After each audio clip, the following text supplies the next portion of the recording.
আমি আবার আসলাম একটা জায়গায় ঘুরতে।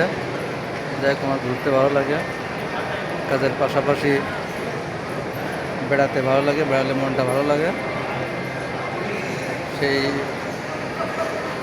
বেড়ানোর ফাঁকে ফাঁকে কিছু ভিডিও করি, কিছু সৌন্দর্য তুলে ধরি আপনাদের মাঝে বিলিয়ে দেওয়ার জন্য। অনেকে আসতে পারবেন না এখানে, দেখ আমার আসার সুযোগ হয়েছে, তাই আপনাদের ভিডিও করে শেয়ার করতেছি। ভালো লাগলে কমেন্ট করবেন, জানাবেন।